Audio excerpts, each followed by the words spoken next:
tervitus meie uude saatesse, mille nimeks on Ameerika Hääl.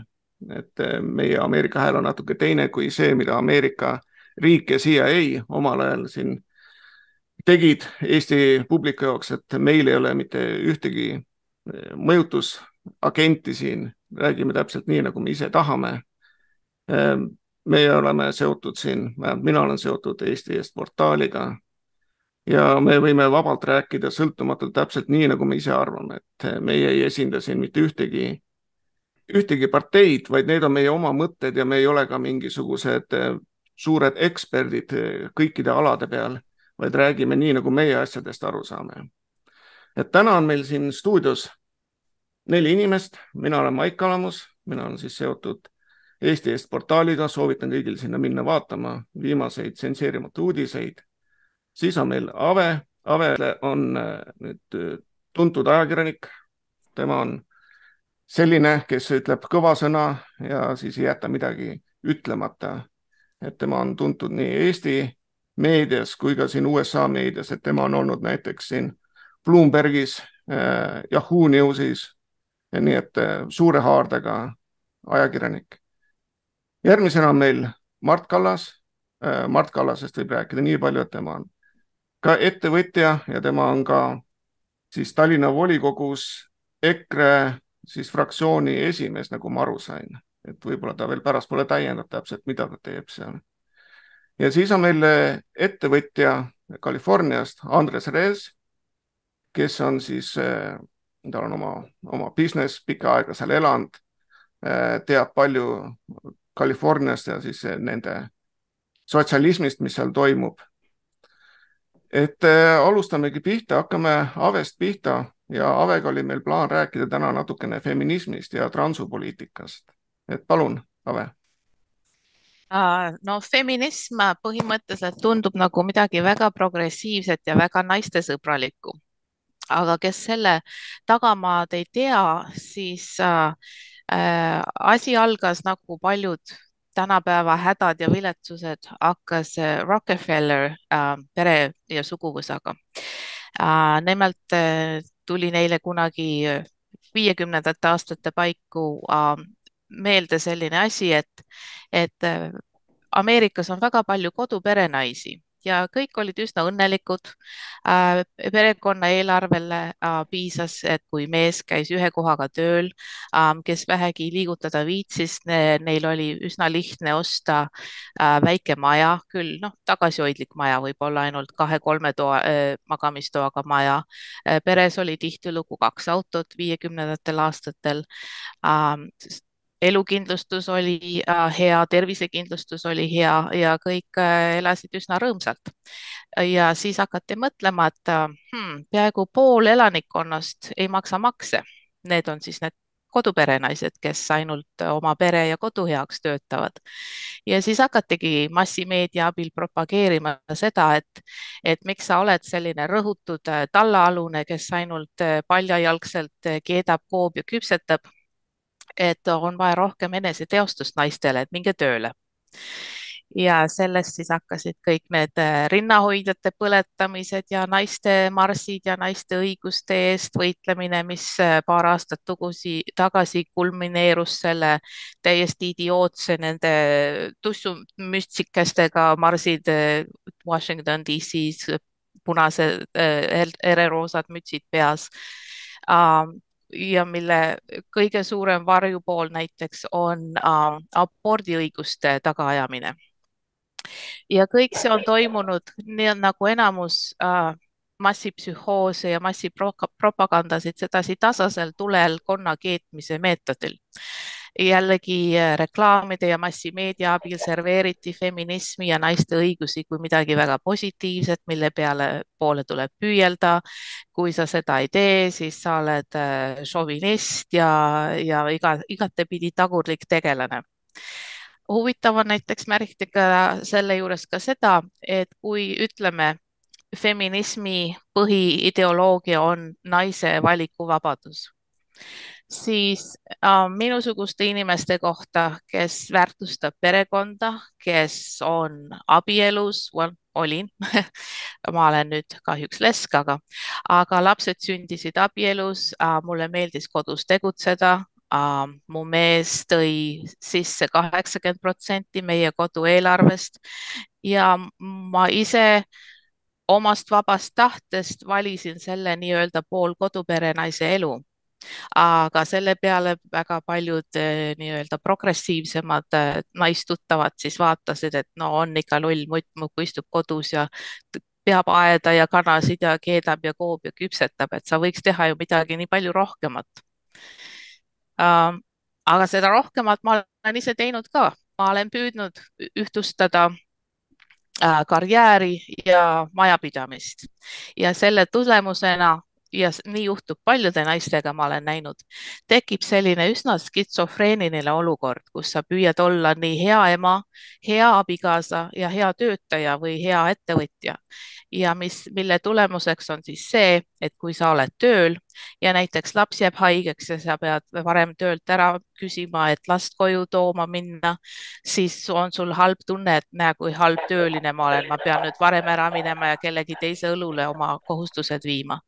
Ja teine mood on siis jälle muidugi, kui sa siis kodus oled ja lapsed on õhtul magama pandud ja pesu pestud ja siis hakkad mingeid tööaruandeid või artikleid üle vaatama, siis jälle tunned ennast nii väsinud ja kehvana. Nii et ongi selline, et naistel põhimõtteliselt on jah võimalik kõike teha, aga mitte samal ajal. nii, anname sõna Mardile. Ja aitäh, Ave, sissejuhatuse eest ja ma jätaks sulle peale oma väikest nagu tutvustust, mis Eestis toimub sellel vallas, et kuidas nende feministide rahastamine ka USA-s toimub, et äkki sa oskad pärast sellele vastata, aga Eestis on see asi kõik, kui sotsiaaldemokraadid said Sotsiaalministeeriumisse, siis seal mehitati põhimõtteliselt, tehti mingeid osakondi juurde ja seal on Femministeerium nimeline näiteks Eestis Sotsiaalministeeriumi juures, seal on MTÜ mingi oma tuba ja just vaatasin siin järgi, et neil on kokku on siin 2 aasta projekti peale on toetus saavad Sotsiaalministeeriumist saavad ligi 700 000. Et ärme räägi dollaritest, eurodest, enam-vähem suhe on enam-vähem sama, eks ole. Aga väikse Eesti kohta ja Sotsiaalministeeriumi kohta, noh, seal on neid igasuguseid pagulasabisid ja kõike igasugused Mondosid. Mondot oli ka niimoodi, et vaatasin 5 aasta lõikes saab Mondo kaudu oli mingi 300 miljonit, nüüd oli viimane uudis näiteks, no korra hüppan kõrval lihtsalt, et oli Süüria laste toetuseks läks 100 000. Kellele, missugustele lastele, kes see laps seal vastu võtab? See on mingisugune, ütleme, Välisministeeriumis on mingisugused projektid ja keegi inimesed, kes teevad, lihtsalt saadavad kuskile, seal on mingi tankist, ütleme vahendajatele kaob see raha ära, võib-olla mingi tankist, kes on võib-olla registreeritud Rootsis, eks ole, see saab võib-olla mingi 10 000 seal ja ongi kõik. Ja sama on, no ütleme siin selle Femministeeriumi ja kõikide nende homoliikumiste ja nendega, nad on kõik Sotsiaalministeeriumisse osakondadena juba pannud paika, nad on mehitatud seal, nad saavad, kõik saavad palka sealt. Ja samas väidetakse meile, et Töötukassa, nüüd Tervisekassa uus, selle peale läks ka terve miljon huugama, et nime ära vahetada.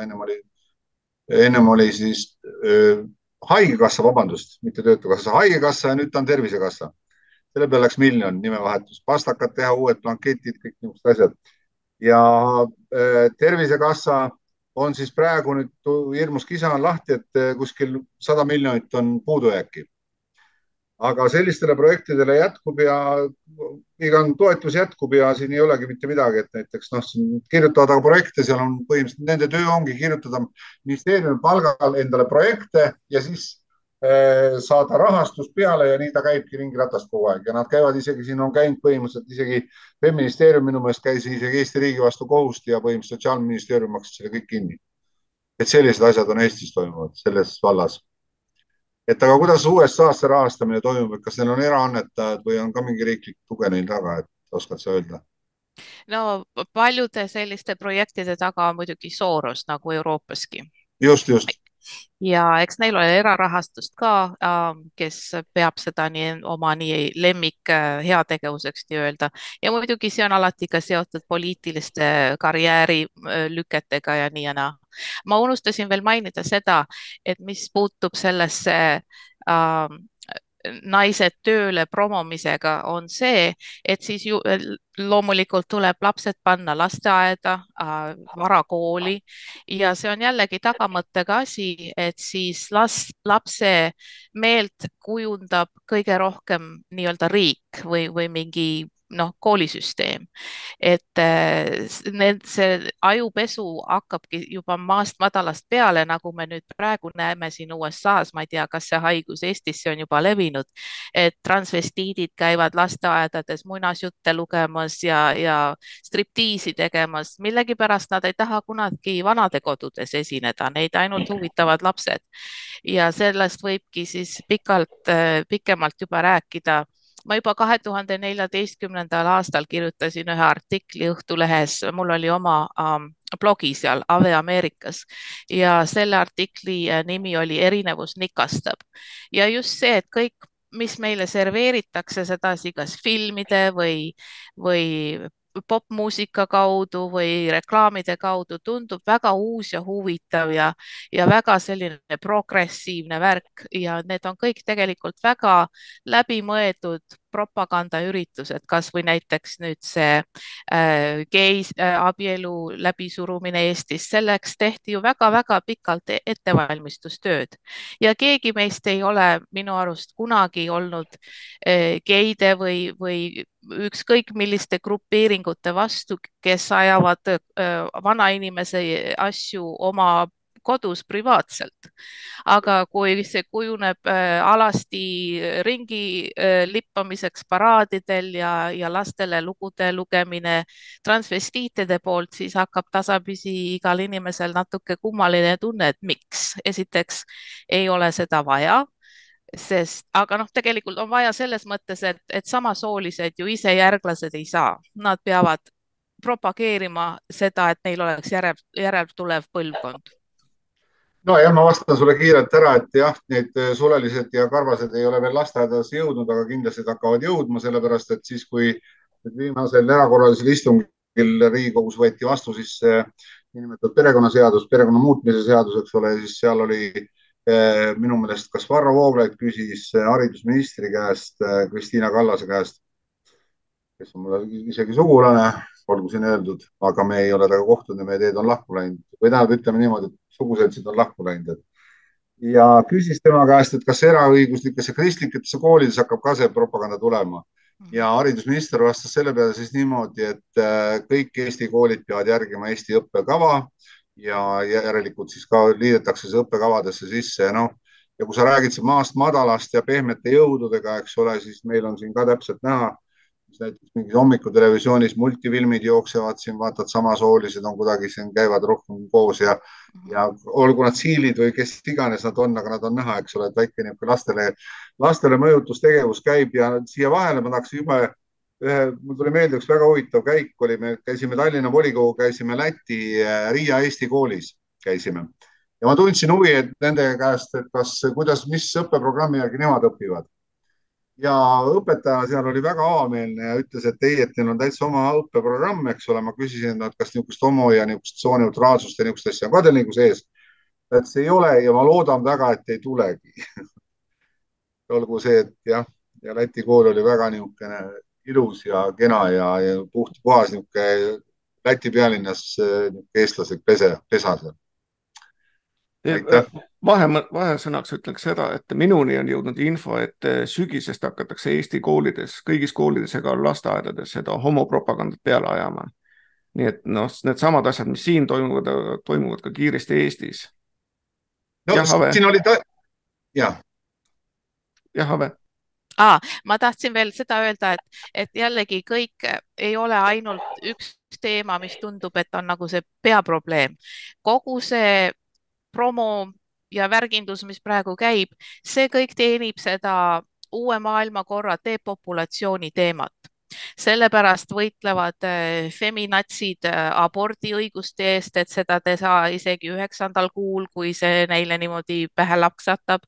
Sellepärast promotakse samasooliste abielu, kus naturaalsel teel järglaseid ei tule. Sellepärast praegu USA-s on eriti käima läinud ka see soovahetusoperatsioonide promomine. inimene peab olema 21, et hääletada enamusriikides, osariikides ka, et alkoholi osta, vähemalt 18 jällegi olenevalt osariigist, et suitsu osta. Aga 10-aastane võib ilma vanemate nõusolekuta anda loa omal näiteks rinnad ära opereerida ja emakas välja opereerida. Nii et nii mõlemal pool, kui mehest naiseks transformeerimine või vastupidi, sa teed ennast viljatuks.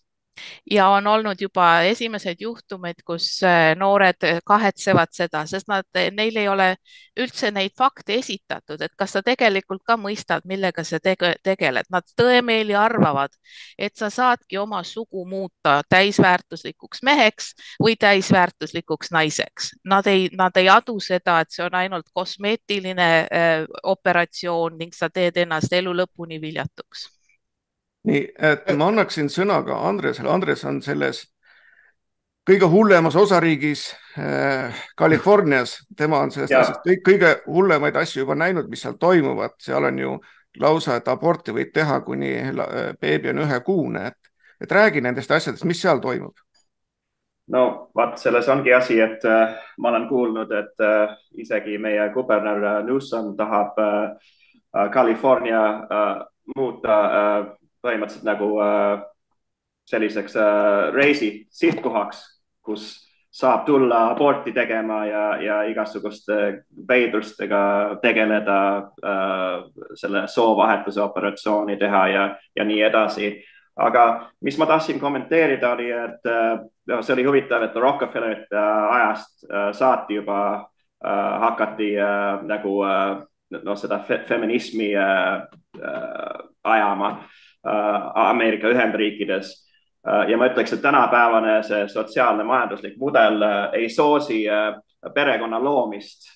Veel eriti siin minu osariigis, kuna elu on nii kalliks läinud, et lihtsalt ei tule toime, kui mõlemad osapooled perekonnast nagu ei tööta või vähestel on see võimalus, kui ei ole just mingi suur firma juht, CEO või keegi on ju. Aga tänapäeval me ei õpeta oma tütardele olla hea nagu kodulooja, vaid pigem seda, et pead ilmtingimata ülikooli lõpetama ja saama selle hariduse ja siis karjääri tegema ja see lapse saamine, see lükkub aina nagu edasi on ju ja lõppkokkuvõttes naised enam ei sünnita või vähesed sünnitavad ja see läheb kokku selle ühe maailma selle korraga, kus nad tahavad tegelikult vähendada maailma rahvaarvu. Nii et ma olen nõus sellega. Aitäh. No ja me näemegi praegu ju iseenesest Eestis oli ju see aasta tulid andmed tulid välja, siin on Eesti kõige läbi aegade, isegi sõja ajal ei olnud nii väike sündimust kui nüüd, eks ole, et see kordaja on 1,41, et siin ei ole mingisugust taassündi enam. Et see läheb täiesti, et normaalne on 2,1, eks ole, peaks tulema iga pere kohta, eks ole, oma sünde, siis püsib ta nullis, aga jah, meil on Eestis praegu 1,4 ja see on näha ka, et siin käib see just eriti noorte tütarlaste seas käib just selline propaganda, et sa näed, on vikerkaare värvilised kotikesed käes ja käiakse linnas ringi, ei saada midagi aru ja just siin värske viimane uudiski, et mis oli Tallinnas tantsupeol, eks ole, Eesti tantsupeol, koolinoorte tantsupeol, eks ole, et tantsuprogramm oli lülitatud sisse mingisugune anarhistlik antifaa tants, ma ei tea, paneme sillad kõik põlema ja oleme oma ette ja mitte midagi ei tee ja kõik on. Et see tendents on paraku kurb jah, et jah, niisugune helge ja niisugune, kuidas ma ütlen, niisugune normaalne minevik on kuidagi on täielikult pea peale pööratud. Ja vaba meelsus ja siukene lihtlabasus on nagu moeks tänapäeval. Et Antifa kohta ütleks nii palju, et mina olen selle Antifa ja BLM-i asja läbi elanud. Et siin oli 2020, kus siin Antifa koos BLM-iga rüüstasid meie linna 2 päeva järjest. Me pidime olema valves siin relvadega, et ei tuldaks meie korrusmaja maha põletama. Et see, kui arvata, et see nüüd igavene lahe, kui puna-mustaga ja siis nende Antifa märkidega tantsu lüüa, siis minu arust on see jube. Ja veel teada on, et Antifa on ju valgete vastu, et kõik, mis on halb, on ikkagi valgete poolt tehtud ja valge peab nahavärvi pärast juba olema nagu süüdi. Jah, Ave? Eks see tantsu-laulupeo promo, see Antifa promo jälle ongi selline väga niisugune tasane, ei ole otsene propaganda, ei ole otsused loosungid, aga selline sümbolite kaudu inimese meelsuse mõjutamine, kusjuures paljud arvatavasti üldse ei teagi, mis see oli. Aga jällegi selline vabamüüraslik imbumine väga sedasi kavalalt ümber nurga ja nagu Andres just märkis, et maailm on nagu pea peale pööratud, see on jällegi just otseselt, mis praegu toimib.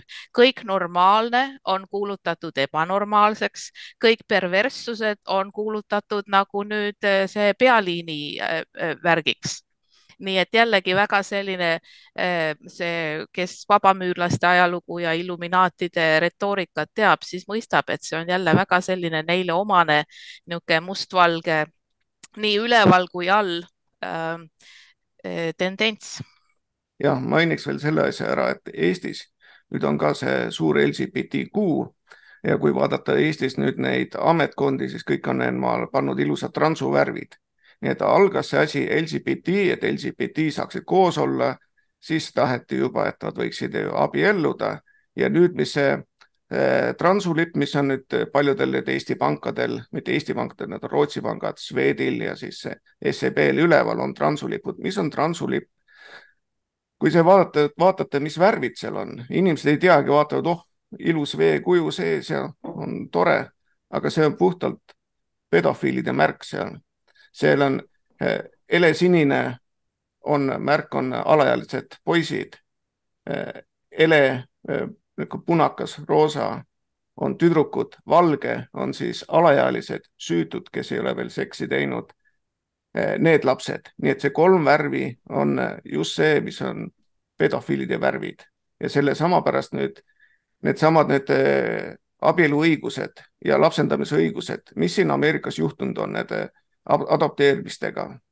Nüüd just oli Bostonis uudis, kuidas 2 meest lapsendasid endale mitmed lapsed ja siis sellega tegid endale siis transuklubi, kus siis käidi koos neid lapsi ära kasutamas, et see on igal pool uudistes üleval ja samad asjad on ka juhtunud teistes kohtades ja sama hakkab juhtuma ka Eestis, et kui siin näiteks onu Marko võtab endale paar last lapsendada, siis ta võib nendega teha, mis tahab ja ka pärastpoole võib endale naiseks võtta, kui nad on vastavas vanuses, aga adopteerida nad saavad juba igatepidi.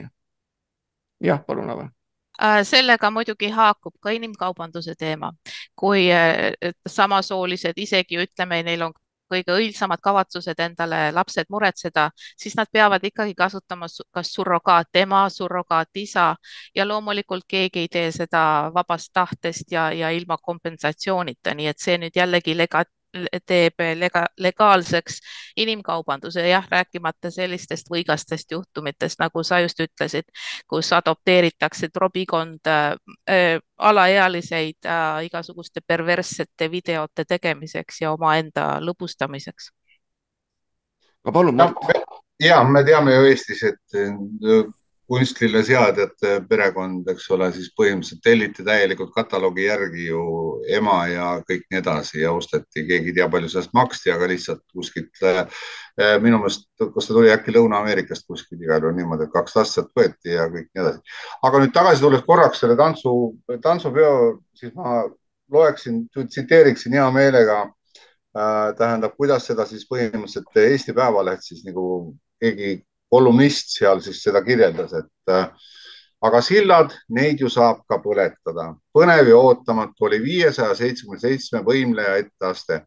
Semiootikut küllap segadusse ajavas võtmes, individuaalsust rõhutavas rokitüdruku kostüümis ja leekiv punaste kunstjuustega neiud vallutasid tantsuplatsi.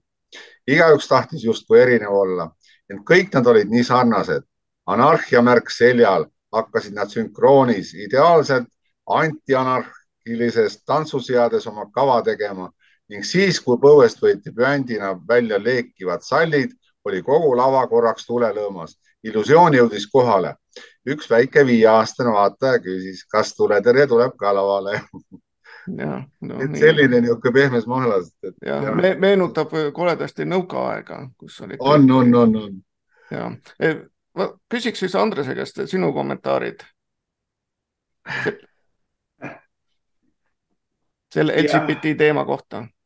No see on huvitav, mida ma olen märganud, et vasakpoolsed üritavad kõik need nagu erinevad teemasid ühtida.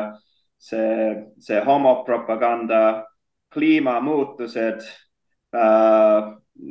vähemuste õigused ja nad teevad seda ülihästi, kusjuures kuigi need asjad ei ole nagu omavahel üldse seotud, et kahjuks konservatiividel ei ole nagu nii hea koostöö omavahel ja vaata, selleks on vaja rohkem meiesugused, kes arutavad neid teemasid ja hakkame nagu kodanike tasemel nagu neid muudatusi läbi viima. Ja et konservatiivsem nagu osapool nagu oleks rohkem nagu märgatav. Jaha, sellel teemal, Andres, oligi just väga hea näide siin meie USA-s, kas või see Bud Light kampaania, kus transvestiit panti purgi peale ja minu arust ameeriklastel eriti ongi kõige kergem hääletada oma rahakotiga. Näiteks Target poodisid praegu ignoreeritakse üsna jõudselt, nende aktsiad on langenud tänu sellele. Bud Light on ka mitmemiljonises kahjumis aktsiate poolest just sellepärast, et kui me tunneme ennast jõuetuna ja arvame, et mis ma üksinda ära suudan teha, siis tõesti lihtsalt hääletagem rahakotiga, ignoreerime neid kompaniisid, mis edestavad igasuguseid neid uusi lolluseid. No selge see ja selline asi, kas selline asi toimiks Eestis ka ja kuskilt ma kuulsin, et kuna valitsus nagu enam ei esinda nagu tavakodanikku, et ongi niisugune nagu mõte, et miks mitte nagu boikoti teha nagu maksude vastu. Aga see on juba päris nagu ekstreemne, aga samas võib-olla tulevikus oleks vaja sellist asja läbi. Mina lisaks siia ühe asja lisaks juurde, et tead, konservatiividel, kui mina olen siin nüüd republicanidega läbi käinud, siis on näha, et raha on ikkagi vähe ja ka kelle raha on muidugi demokraadid, liberaalid, sest et suured korporeidid annavad neile ükstaskõik mis summasid. Siinsamas mul üks tuttav oli siinsamas Montgomery County's, tema oli kandidaat kongressi, tema kulutas ära $100,000 enda dollarit. Tema vastane kulutas ära $12 miljonit ja sai napilt mõne punktiga valituks. Et siin näete neid suuri vahesid ja samamoodi on ju Eestis need probleemid, et kui vaadata USA saatkonda, Sorose fonde, nad annavad LGBT jaoks palju 30 miljonit aastas nüüd. Me ei saagi võistelda nendega. Jah, see on tõesti, et isegi Robert F. Kennedy, kes põhimõtteliselt nagu tahab demokraatina olla nagu Bideni vastane, tema mainis, et USAs oli nagu 2 ajastut, et kunagi, kui see nagu industrialiseerumine toimus ja need Rockefellerid ja need suured pered tõusid nagu põhimõtteliselt oligarhideks, et siis nemad nagu ostsid need poliitikud ära oma rahadega ja siis vahepeal nagu see natukene paranes ja nagu demokraatia tõi tagasi ja kohtuotsused langetati nende nii-öelda suurte firmade vastu. Aga tänapäeval oleme jõudnud nagu uuele ajastule, kus need, ja ma räägin varsti Californiast natukene, aga kus need suured firmad, need idufirmad ja sotsiaalmeedia ja nendel on hiiglad suured rahasummad, mida nad panustavad poliitilistesse kampaaniatesse. Nii annan sõna Mardile korraks. Jaa. Eestis oli ka ju peale valimisi tuli skandaali välja, siin on põhimõtteliselt ennem oli just seal sotsiaalministeeriumi all oli mingi Praxise nimeline MTÜ ja siis ta lõi tähendab endale sellise mittetulundusühingu nagu sihtasutus, mingi liberaalne kodanik vist on, jah, Salk on tähendatud. Ja tema oli niisugune vahemees, eks ole, sellepärast Eestis on seaduse järgi, ütleme, juriidiline isik ehk siis firma ei saa annetada poliitilise parteile. Aga läbi selle Salga siis tehti niimoodi, et juriidiline isik annetas siis sellele sihtasutusele, eks ole, ja sihtasutus siis tellis igasugust uurimisi, andis neile koolitusi, kõik nii edasi, avaldas mingeid andmeid, eks ole, ja päris suured summad ja siin olid, ütleme, liberaalse maailmavaatega ettevõtjad olid väga varmad neid igal rahastama ja sealt tuli ka tulemus ja muidugi Eestis on muidugi ainulaadne maailmas loomulikult te teate täpselt sama hästi, et e-valimised, eks ole, kus siis Riigikogu valimistel iseenesest Reformierakond sai 68% oma häältest sai e-häältega. Ütleks juurde veel selle, et Eestis toimub e-hääletus ja see e-hääletus toimub Venezuela firma Smartmaticu korraldusel. Nii et seda teeb erafirma ja kes neid hääli loeb? Neid hääli loeb sertifitseerimiskeskus. Sertifitseerimiskeskus kuulub Eesti suurtematele pankadele. Nii et kogu see e-hääletus käib riigist väljas hoopis teiste inimesi, isegi serverid on Venezuela, sellepärast tekivad need absurdid, et ei saanud aru, kudapidi need ajad jooksevad. Ja Eesti riigil pole mitte midagi seal seotud, et tuleb ütelda seda neile kuulajatele, kes veel ei tea Ameerikas, et Eestis ju toimus märtsikuus riigipööre.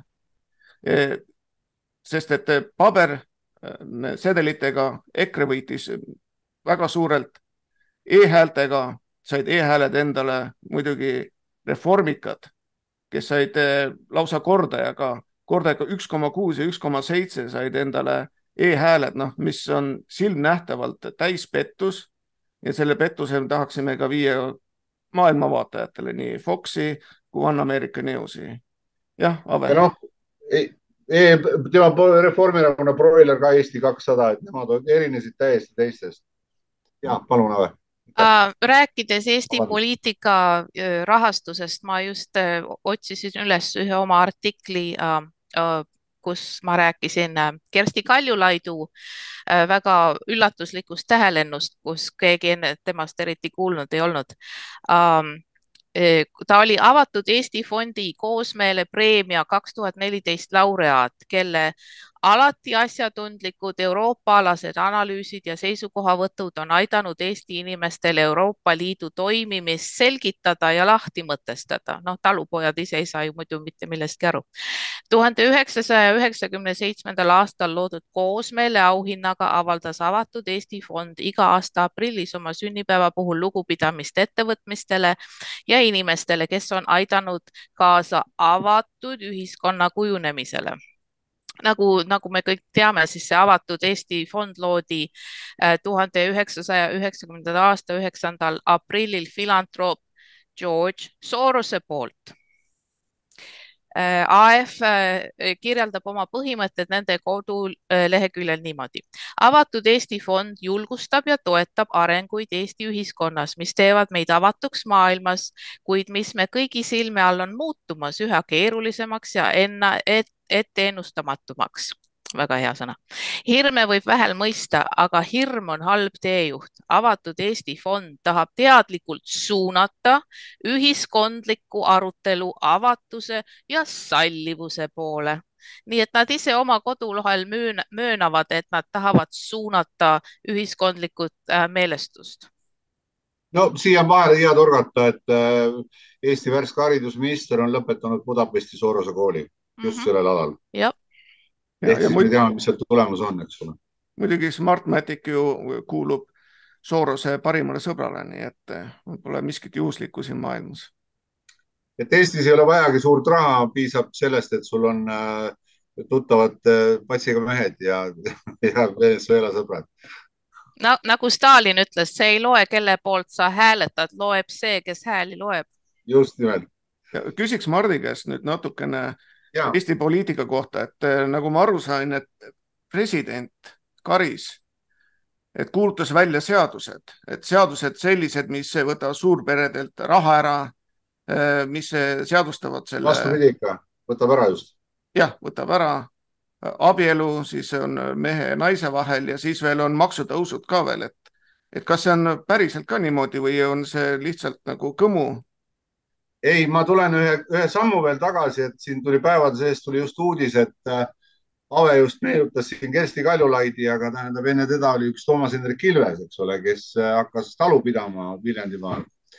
Ja Eesti, tähendab, see oli siis riiklik, ei, mis oli, mingi abifondid, mis on riiklikult siin anti nagu laenu, eks ole, ja siis seal omad susserdasid välja niimoodi, et Ilves sai selle turismitalu ehitamiseks sai 180 000 mingit raha ja siis öeldi, et tagastada pole vaja ja kõik on õige ja et raha läks igati asja ette, sellepärast et on turismitalu ja hakkab seal vastu võtma. Nüüd tuli uudis just, et Ilves on põhimõtteliselt selle firmaga pankrotis, aga kuidagi vaadati jälle läbi tähendab sõrmede, et sealt midagi ära võtma ei hakata, lihtsalt see osaühing läheb põhimõtteliselt pankrotti ja ongi kõik ja vara tal ei ole, sealt on kõik välja kanditud ja ongi niimoodi tehti siis kingitus. Aga jah, Alar Karisega on väga kurvad lood. Alguses tuli ta nagu oli ju Eesti muuseumi direktor ja kõik nii edasi, et rahva lootus oli nagu selles suhtes oli, et äkki on mõistlik, aga tuleb välja, et ta on ikka paras puudel ja hullem veel kui puudel, ta on ikka täielik, noh, ütleme niisugune tallalakkuja. Ja nüüd oligi siis, oli erakorraline istung enne kui Riigikogu läks puhkama ja võeti vastu minu meelest, kas oli 7 uut seadust ja kõik olid seoti iseenesest valitsuse usaldushääletusega. Reformierakond on valitsuses koos oma puudli Eesti 200 ja siis sotsiaaldemokraatidega, kellel on ükskõik kellega olla, peaasi, et valitsuses saab olla. Nad on kõigega nõus, nad said oma abielud ja sellega need piirdusidki. Ja Eesti 200 tundus, et on ka ainuke asi oli oma abielude see seadustamine ja nad olid ülejäänud kõik nõus. Siin on iseenesest on nagu ütleme, kogu selle protsessi juures on kõige huvitavam see, et Reformierakonna valimislubadus oli siis kaotada ära kõrgepalgalistel, seal tuli 3000 pluss vist. Ma täpselt ei tea, ma tean nagu piiridega, et nende nagu tulumaksu küür, et nad olid praeguseni maksustatud natuke kõrgemalt, see ei olnud eriti suurelt maksustatud, aga et see küür ära kaotada, et siis ta tuleks nagu ühtlaselt maksustatud. Ja see maksab põhimõtteliselt riigieelarvele kuskil ligi 500 miljonit aastas. Ehk siis kui 4 aastat valitsetakse, see on 2 miljardit. Ja siis oli omaabielu, siis oli käibemaksud, siin nad vaidlesid tükk aega, eks ole, noh. Kõige valusamalt muidugi meedia kisas muidugi oma käibemaksu tõstmise kohta, see oleks puudutanud kojukannet ja siis seal mingid nende reklaami ostmist ja mis iganes, et see oli enne valimisi Kaja Kallase valitsus langetas selle alla äkki 5% peale ja nüüd taheti tõsta 9% peale. Meie tõstaks nad ise 22 peale, sellepärast, et see ei ole ajakirjandusega meedias, on täielik sopakirjandus, kollane ajakirjandus, et meil ei ole absoluutselt siukest vaja. Siis oli hotellidega oli siin suur kemplus. Me teame, et hotellindus said COVID-iga said siin hästi palju pihta, eks ole, ja Eestis oli siiamaani oli hotellidel oli 9% käibemaks. Ja nüüd siis leiti, et siis tahetakse tõsta 22 peale kohe otse. Ja hotellid ei olnud nõus ja siis öeldi hotellidel niimoodi, et okei, me teeme teist kompromissi, et me tuleme 13% peale alla teile. Ise panid nagu mäe paika ja siis poole mäe peale tagasi. Põhimõtteliselt oleks läinud hotellidele ka natuke vastu. Siis tõuseb meil uuest aastast tõuseb käibemaks 2%, mitte 2%, 10% tõuseb, aga 2% ühikut, eks ole, 20% tõuseb 22% peale. Vabandust. Siis tehti hasartmängumaksu, no sellega nagu ei olnud eriti midagi siin väga, aga ja Alar Karis jah kuulutas, kõige tähtsam muidugi oli see, et eelmine Riigikogu koosseis, eks ole, millest me alustasime, et paljulapselistel peredel tõsteti siis kuutoetust ja tõsteti päris tugevalt, ütleme, seal oli natukene oli väike viga oli iseenesest sees. Isamaa käis ja nõudis kogu aeg, et see kehtiks põhimõtteliselt laste kuni 21 aastaks saamiseni.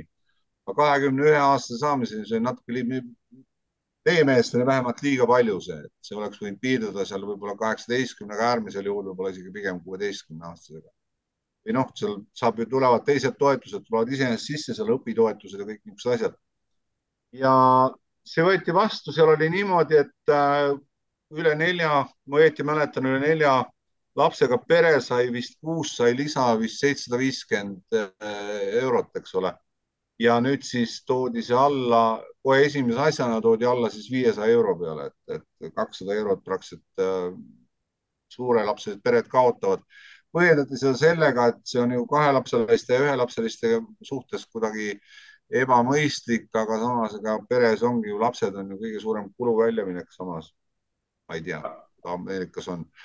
Ja noh, muidugi siin lisati mõleme kohta nalja ka, ütleme niisugust musta nalja, et esimene tantsupeopäev oli siis Karis tuli lastel päid silitama ja sõi seljanka suppi ja ise võttis toetused ära ja Ivan Makarov kirjutas ilusti ühes konservatiivide portaalis, et president sõi liha ära, lastele ei jäänud puljam. See ongi suur rahade ümber paigaldamine ja et nad saavad toetada neid radikaalseid sotsiaalseid muutusi ühiskonnas perekondade nimel.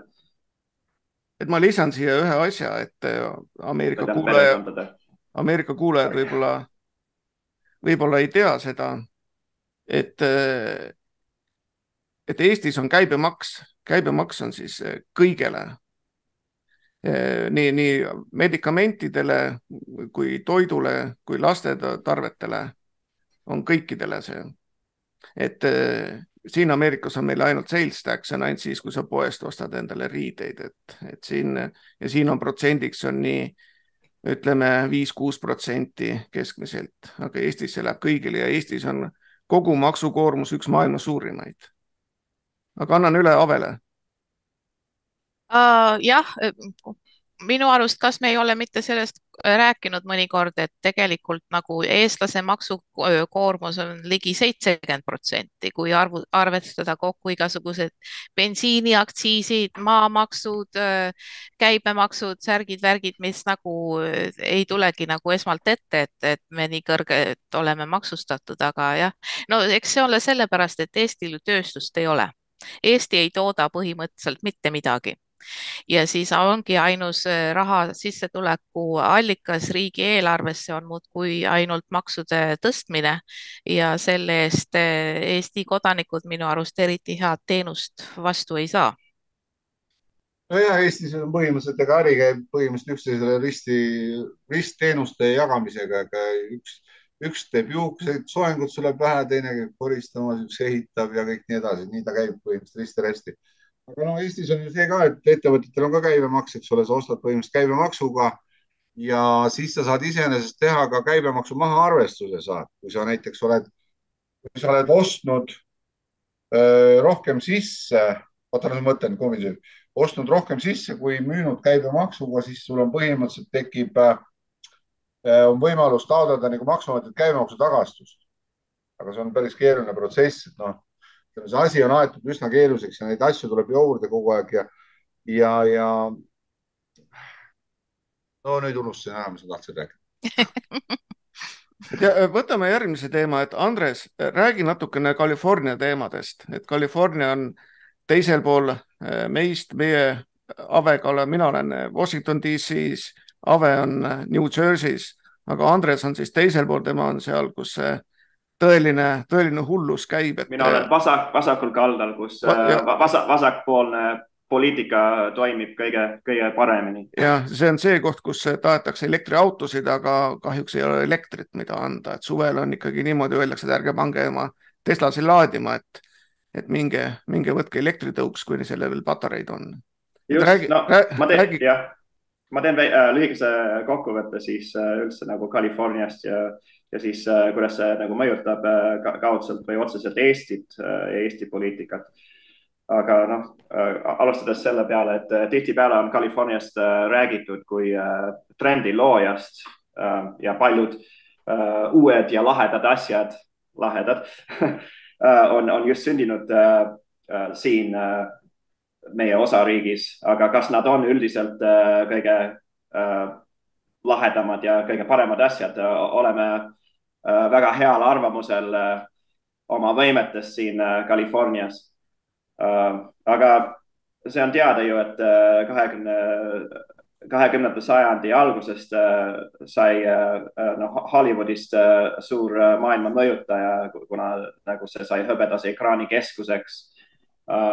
Ja siis California majandus hakkas hiiglalt nagu ruttu kasvama 50-ndatel. See oli nagu selle külma sõja nagu kõrghetkel kasvas California majandus väga kiiresti ja tänu kosmoselennunduse firmade kolimist siia.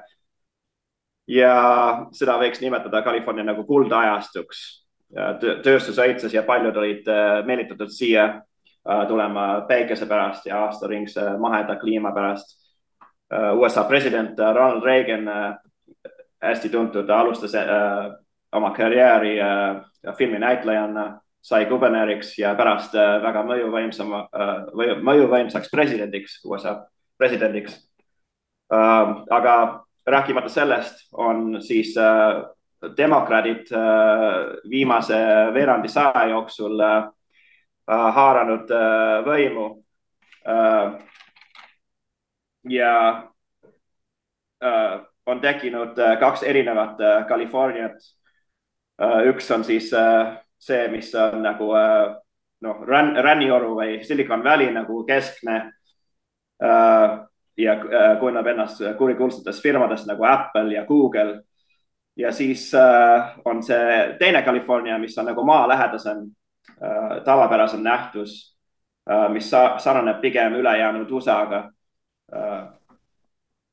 Aga need idufirmad ja Hollywood on suuresti mõjutanud osariigi ja poliitikat ja nende rahad on aidanud demokraatidel võimul püsida.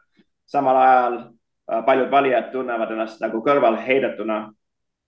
Hinnad pidevalt tõusevad, kuritegevus linnades on rekordiliselt kasvanud ning uimastite sõltuvus ja korruptus on ka silmnähtavalt suurenenud. Aga kuidas see puudutab Eestit? Mulle tundub, et need samad mõjurid, mis on tänu globaliseeruva maailma, mulle tundub, et need samad mõjurid, mis tänu globaliseeruva maailmale California häid külgi ja ikoonilisust on eksportinud mujale maailmale, on ka edasi andnud need Hollywoodi ja hilisem ajal Rannioru firmade juhtide maailmavaated, mis ei tugine praktilisusele ja reaalsusele. California on siiamaani kõige suurema rahvaarvuga osariik, mille majanduslik osa on suurem kui enamus maailma riigid. Ja olen kuulnud, et kõik, mis on Californias saanud alguse, jõuab 15 aastast hiljem mujale maailmale. Tänapäeval see tendents on nagu väga kiiresti, palju kiiremaks läinud. Eesti konsulaat avati San Franciscos hiljuti ja see ei ole juhus, et valiti just San Francisco ja mitte muu koht läänerannikul või isegi Californias, miks pärast mitte Los Angeles, mis on rahvaarvuliselt palju suurem. Et on selge, et see Rannioruse mull on mõjutanud Eestit suuresti ja isegi nagu eeskujuks olnud. California mudel on kui nagu musternäidis globaliseeriva maailmale. Pole saladus, et ka väike avatud Eesti üritab kujundada säärase ühiskondliku mudeli Reformierakonna eestvedamisel. Reformierakond üritab just samad progressiivsed poliitikad ajada Eestis. Ja see oleks kui ulmeline utoopia, mida juhib totalitaarne infomeedia režiim, kelle eest otsast on just need samad firmad juhid, kes alustasid nohikutena oma garaažidest, aga nad mõjutavad poliitilised otsused nii Washingtonis kui ka mujal maailmas, kaasa arvatud väikses Eestis. See pole saladus, et üks kõige suurem doonor demokraatliku parteile on just Eesti soost riskikapitalist Steve Jurvetson. Tundub, et paljud nendele sellistele tegijatele on võim pähe löönud ja aina enam on võimalik mõjutada maailma demokraatiat mitte demokraatlikul viisil. Eesti poliitikud õpivad seda taktikat kiiresti ja nad rakendavad erinevad võtted, mis paraku võimaldab infoajastul eirata demokraatlikku protsessi või vähemalt luua näilise pildi sellest, kasutades suitsekatest peavad silmas viimased e-valimisi ja Eesti ühepoolset meediakajastust, mis vaalib roosilise pildi, aga mis läheb reaalsusest lahku. Avatud piir võib ka nimetada üheks California poliitiliseks tunnuseks. Sisuliselt tänapäeval koheldatakse ebaseaduslikult sisserännanud immigrante paremini kui kohalik rahvast. Sellel tunnutusimel on kindel eesmärk, mis demokraatide partei on õppinud väga hästi oma huvides ära kasutama. Nendest samadest sisserändajatest saavad tulevased valijad. Eestis on sama tendents pilastada rahvusriigi kindlate poliitiliste eesmärkide saavutamisel. Ja ma lõpetaks Lord Actoni tsitaadiga, et võim rikub, kuid absoluutne võim rikub absoluutselt. Ja see on paraku toimumas ümber maailma. Ja ma olen Andresega absoluutselt nõus iseenesest, et see on näha just nagu eelpool mainitud see sihtasutus Salk, eks ole, liberaalse maailma toetuseks. Neid toetasid just Eesti nagu tippe IT-firmad. Ja me näeme siin täpselt see ka, et just luuaksegi endale, nagu sa lõpus ütlesid, siin luuakse endale immigrantide poolt nagu endale valija baasi. Siin on näha, kuidas neid Ukraina uuspagulasi meil on ju tulnud Eestisse praktiliselt kuskil ligi, erinevate hinnangute järgi siin kuskil 7% äkki ligi 100 000 inimest, eks ole, 1 300 000 Eesti elaniku kohta ja nad on enamus kõik venekeelsed ja me lugesime just siin ka eelmine nädal äkki uudist, et Ukrainas avastati siis põhimõtteliselt mingisugune passitehas, eks ole, kus tulevad siis põhimõtteliselt tehakse, antakse Vene kodanikele antakse passe ja põhimõtteliselt müüakse, eks ole, ta on kaup ja meie omad võtavad vastu ja meie põhiimmigrandid, kes praegu Ukrainast tulevad, siis nad tulevad kõik Venemaa kaudu. See on minu jaoks täiesti müstikaks, kuidas saab tulla nagu riik, kellega sa sõdid ja siis sa tuled sealt kaudu, tuled siis nagu kolmandast riiki. Ja neid puputatakse siin praegu niimoodi, et ega nad tööle enam ei taha siin minna keegi ja luuaksegi, hea küll, õpetatakse siin välja, aga nad käivad ka juba nagu bossid, ütleme siin, nagu Maiki rääkis siin BLM-ist, eks ole kõik, et alguses tullakse nina maas, aga siis, kui saadakse natuke kohad tuttavaks, siis läheb lahti ja ega esimene põlvkond migrante ongi ju alati alandlikud, eks ole, probleemid hakkavad, me näeme Prantsusmaal praegu, seal on mingi 5. põlvkond, kes seal tänavaid põlendab, lihtsalt ühiskonna enamus ei võta neid vastu ja tekivad probleemid ja see on nii ajalooliselt selge pilt. Ja aitäh. Nii Ave. Sama toimub Ameerikas lõunapiiril ka. Lõunapiirile saabuvad tegelased täiesti puhastes valgetes särkides, kõigil on viimased nutitelefonid käes, on ülekaalulised mammid, kes väidavad, et nad on mitu nädalat järjest jalgsi kõndinud kuskilt Hondurasest või Peruust või kuskilt tuhandete miilide kauguselt, mis loomulikult sa näed, et tegemist on valskusega. Neid transportitakse bussidega sinna piiri äärde ja jällegi kogu see värk jällegi nüüd seostub inimkaubandusega. Mitukümmend tuhat last, kes on üle piiri tulnud, kas üksinda või mingi kaugema sugulase seltsis, need on kõik kadunud. Kuhu nad on sattunud, mis nendest on saanud. Siin on väga võikaid teooriaid, kui me teame, kuidas eliit armastab kuidas see eesti keeles on, adrenokroomi või mis iganes see viimane uimasti on, mida kõik väga tarvitavad. Nii et jällegi ükski teema ei ole lahus teistest teemadest, nad kõik on läbi põiminud nagu ämblikuvõrk kahjuks. No siin on elundite toonuluse või mitte toonuluse, elundite kaubandus ja kõik niisugused asjad on ka ju, ega immigrantide pealt kasutatakse niisugust asju ka ära täielikult.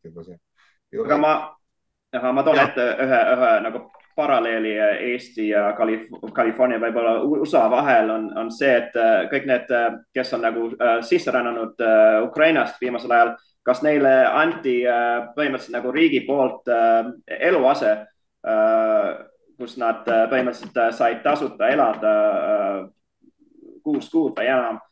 Aga USAs on või Californias on see, et need uued immigrandid, illegaalid, et neile antakse hotelli tuba ja veteraanid, kes on nagu sõdades nagu võidelnud, et neid visatakse nagu välja sealt, et ma olen isegi sellist asja kuulnud väidetavalt. Mina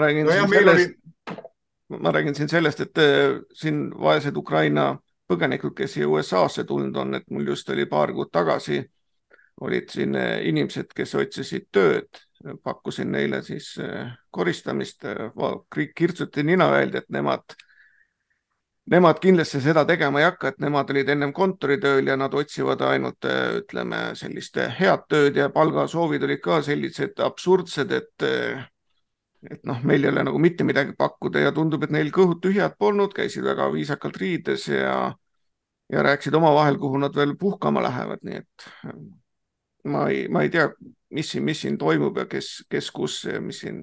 No, Eestis ongi see probleem, et nad ei paista eriti tänavapildis välja ka, eks ole, sa ei näe mitte midagi rohkem, ainuke asi, eks ole, ta põhimõtteliselt käib normaalselt. Kui oleks näiteks mingi pomedanahaline, eks ole, või keegi muu, eks ole, asiaadi päritoluga, siis sa näed ära, et ta on nagu võõras ja kombed ei ole päris need, aga siis sa vaatad, et nagu otsa vaatad, nagu on sama inimene, aga siis sa näed kuidagi tajud ära, et ta on ikkagi natuke teistmoodi ja siia lisada siis üks huvitav naljakas või poolnaljakas fakt oli see ju, et Eestis, kui nad alguses tulid, siis alguses ütles sotsiaalminister Riisalu, ütles, et meie jaksame vastu võtta 2000 inimest maksimaalselt kõik. Lõpuks siis on nüüd praegu tulnud kuskil, ütleme ametlikult, keda on abistatud, on mingi 50 000, eks ole, ülejäänud on siis kuidagi saanud ise hakkama siin niimoodi. Ja siis tekkis probleem iseenesest, kuhu neid majutada ja siis majutati nad põhimõtteliselt võeti Tallingilt võeti laevrendile. Ja ma Tallinna volikogus küsisin, see oli Tallinna mure, kui ma Tallinna volikogus küsisin, et kuidas nad jaotavad nagu ära, et kes läheb nagu autoteki alla ja kes läheb nagu kapteni sillale, eks on lukskajutisse, et mis selle järgi, et kas on loosimine tõmmatakse või midagi. Ei osatud vastata, aga ma ei tea, ju siis oli keegi mingi altkäemaksuga sai selle kätte võib-olla. Aga ütleme tööle minekust on nad ka täpselt, nagu sa Maiki ütlesid, eks ole, siin oli meil kui oli teine valitsus, eks ole, konservatiivid olid ka valitsuses, siis põhimõtteliselt oli ju maasikakasvatajad tõstsid ka siin sotsiaalse mässu, et miks te meile orju ei anna, et me tahame Ukrainast tuua odavad inimesed sisse, et panna kuskile barakki elama nad sinna ja mingid kuuti, eks ole, anda päevas korra süüa ja siis nad seal kõhulib ja korjavad maasikaid ja nüüd on jälle uus häda, nüüd on 50 000 ukrainlast siin, aga keegi tööle ei taha minna. Nüüd tassitakse sisse juba Kesk-Aasiast, Usbekistanist, Tadžikistanist ja neid on ka päris palju tulnud. Nii et kui kuskil supermarketis käid, siis ikka näed niisugune mitte päevitunud, aga ta on parkunud nägu niisugune ja natukene tead, niisugune tolmuga on võetud päikest. Aga nende ukrainlaste kohta, et midagi on ikka väga mäda, sest tundub, et väga paljud vabad ja vallalised mehed on ka üle tulnud Eestisse ja Euroopa Liitu, aga minu teada oli riigipiir nagu kinni, et nad pidid olema nagu kohal, et vajaduse korral oma sõjaväes siis osaleda. No meie siseminister ütles, et Eesti piir saab valmis 26. aastaks. Mis me räägime, meil just varastati 2, mis nad käisid seal piiril, käisid tegemas 2 tükki, sõitsid ATV-ga niimoodi, et nad ei saanud aru ka, et nad äkki ühtäkki olid Vene poole peal. Vene pool võttis nad kinni. Nad olid läinud 2 meetrit Vene poole peale. Mingisugune suvane riba, ühel pool oli tee ja teisel pool oli siis nagu teistsugune tee. Nad läksid teise tee peale ja seal võttis Vene piirivalve võttis kinni, aga õnneks Vene pool arukordne juhus, et mõistev suhtumine üle 1 öö kinni hoitud, lasti mehed vabaks ja said 3600 rubla trahvi. See on kuskil mingisugune 20-30 eurot vist äkki või. Et siis 30 vabaduse aastaga ei ole suudetud siiamaani ikkagi veel piirigi ehitada. et see on täiesti lahti, et me pidime ju suures sõjas olema, pidime kohe ju sinna Sankt-Peterburi alla minema, nagu siin Kaja Kallas ütles. No me küsisimegi ju, et vaata, poolakad ehitasid piiri valmis ja ungarlased ehitasid piiri valmis, eks ole, ja sinna, kus soosse ei saanud panna, siis pandi see lõiketraat, eks ole. Kas või niisugune variant. Meil näidati meie piiri, saad aru, seal pole mitte midagi, seal lihtsalt on umbrohi ja kõik ja ühel pool on Vene piiripost ja teisel pool on Eesti piiripost ja ongi kõik kogu piir. Ja noh, eks see teine asi on, kui nüüd juriidiliselt täpselt öelda, siis see ei ole Eesti piir, eks ole, kontrolljoon. Piirileppe Tartu rahu järgi on piir hoopis teises kohas, eks ole. Avatud Eesti fond on väga märgiline nimi selle asja kohta, mida Soros finantseerib. Avatud. Just, Eesti on täiesti avatud.